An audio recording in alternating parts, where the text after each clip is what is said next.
Magandang hapon at maligayang Pasko sa inyong lahat. Mabuhay tayong lahat. Palakpakan po natin ang ating sarili. Ramdam na natin ang saya ng Pasko. Ilang tulog na lamang at atin ang babatiin si Kristo sa kanyang kapanganakan. At dito sa lungsod ng Maynila ay lalong nadarama ang kasiyahan dahil sumasariwa na muli ang hangin, dumadaloy ang trapiko, maayos ang kapaligiran dahil meron tayo isang punong lungsod na talagang ang puso at isipan ay nakatungkol sa kagalingan ng mga mamamayan ng Maynila. Palakpakan natin si Mayor Yorme Isko Moreno. At kasama niya, kapiling natin sa kasiyahan ito ang kanyang kasama ang pangalawang punong lungsod ng Maynila. Walang iba kundi si Vice Mayor Jim Atienza. Palakpakan po natin. At pagdating ko rin ang Chief of Staff ni Mayor Yorme, kasama ko sa media, pero kino-cover na niya ako nung ako'y senador nung maraming kaunang nakalipas si Cesar Chavez, ang dati PCO head. Palakpakan natin si Cesar Chavez.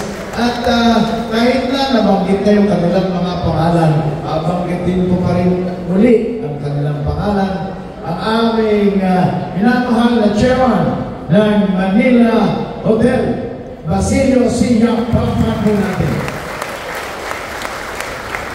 At ang Executive Vice President, Ricky Yap. Palakpakan po natin.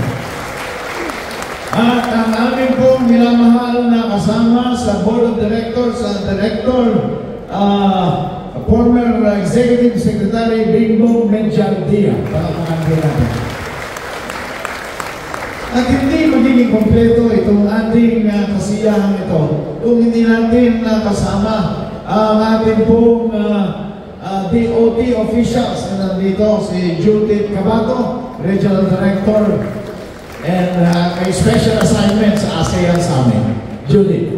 At si Assistant Regional Director, meron siyang gagawin mamaya, hintayin nyo, tungkol sa Manila Hotel ito. Surprise itong gagawin niya. Si Ivanovich Dimitri Tan Agote. Palakpakan po natin. At siyempre, ang ating kapitbahay, ang Intramuros Administration, Administrator, Attorney Joan Padilla. Palakpakan po natin siya. At sa lahat ng mga kasama sa media, palakpakan natin ang ating sarili. Ang ating po mga iba't ibang bisita na nandito, ang mga kasamahan ko sa Manila Hotel, talagang ramdam na natin ang diwa at spirito ng Pasko. Palakpakan natin ang ating sarili. 3 minuto lang po ang aking gugugulin, kaya huwag kayong mainit. Pero kung malakas ang inyong palakpakan, 2 minuto na lang po ang aking gagawin. Hindi ko lang po pwedeng hindi sabihin. Itong tradition na ating ginagawa, the Christmas tree lighting. Christmas tree lighting. Taon-taon na ginagawa. Bakit ba? Kailangan paghandaan natin ang kapanganakan ni Kristo na siyang pinaka-dahilan kung bakit meron tayong kasiyahang ginagawa. We are welcoming the coming of Jesus Christ, His birth on the 25th of December. Pero ngayon pa lamang, talagang pinaghahandaan na natin. Itong Christmas tree lighting is a symbol of eternal life.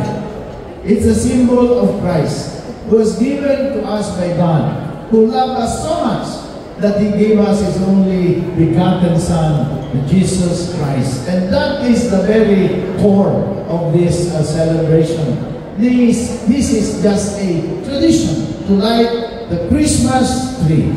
Again, it's a symbol of eternal life and the birth of Jesus Christ.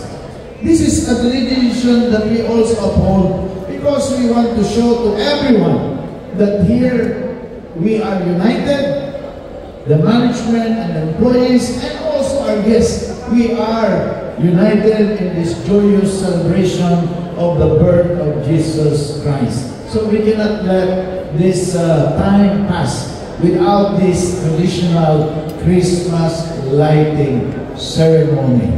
And later on, we will have the ceremony itself. And therefore, I hope and pray that this coming Christmas will be truly a different one, and which we will enjoy even amidst the crisis. We should set aside this crisis and focus on the perfect will of God, that this coming year will be a more pleasant and a blessed one. Advance Merry Christmas to one and all. Maraming salamat po sa inyong pagdalo dito sa ating Christmas tree lighting ceremony.